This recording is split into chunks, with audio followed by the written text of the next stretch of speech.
What's up, everybody? Dynasty Heisman here, and in today's video, we are going to predict some Big Ten players overall.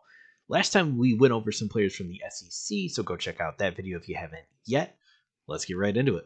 Starting out, Drew Allar, quarterback from Penn State. I know Allar did not have a stellar season last year. He was a highly touted prospect, and people were a little underwhelmed with what he looked like as a true sophomore. I actually think he still has a chance to be really good. You can see the flashes of the tools that make a great college quarterback. With his play last season, though, I think he'll get a lower overall to start, which I think will be a 79. Next up, Quinshon Judkins, running back from Ohio State. He is a new player to the Big Ten as he's transferring over from Ole Miss. He's been the most productive running back over the last couple seasons. Since 2022, Judkins leads all Power 5 running backs in rushing yards, yards after contact, and forced missed tackles, which if you've seen his highlight tape, should not surprise you whatsoever. Those also happen to be his first 2 years of college football. He's not a burner, but knows how to break tackles. I think Judkins will be a 90 overall. Next up, Ariante Ursery, offensive tackle, Minnesota. Let's get a Gopher on the list, one of the OG Big Ten teams. Ursi is the most dominant run blocker returning to college football. His 86.2 run blocking grade in 2023 ranked 4th among all tackles. The guys in front of him all got drafted in this most recent NFL draft.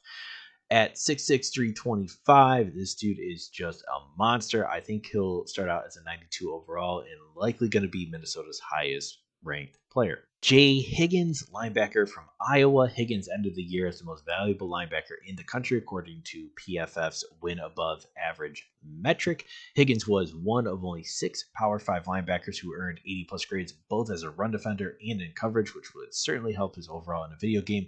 He's going to be a good player to use no matter what type of defense you like to run. I think Higgins will start as a 91 overall. Next is Will Johnson, cornerback from Michigan. This could likely be the highest overall given to any Big Ten player in the game. Johnson was a highly touted prospect and showed us why. Last season, he looked phenomenal, especially at the end of the year when it mattered most. Michigan was playing those big games against Ohio State and in the playoffs. He's got length, great covering ability, and enough speed. If EA has a 99 club, which there's been no word on that yet, I think Johnson will be in it. I definitely think he'll be in it. He's comes from a name brand school with Michigan. They just won the title. He's a cornerback, kind of a name brand position, if you would. And he's got enough name recognition where I think he would definitely make the 99 club. But if they don't have one, I think he'll be a 98. Next up, Dylan Raiola, quarterback from Nebraska. Like I did in the SEC Part 1 video, let's get a true freshman on the list as well. And there's almost none better than the 5-star quarterback in Raiola, who flipped from Georgia to Nebraska late in the recruiting game. He's a big kid at 6'3", 230 pounds. He has a great arm and enough athleticism to get himself out of trouble and get some of those extra yards.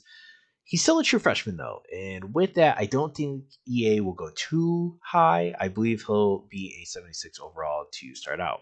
That's it for today's video. Let me know in the comment section what you guys think of our predictions. If we're too high, too low, just give us some of yours as well. Make sure to hit that subscribe button. We'll see you in the next video.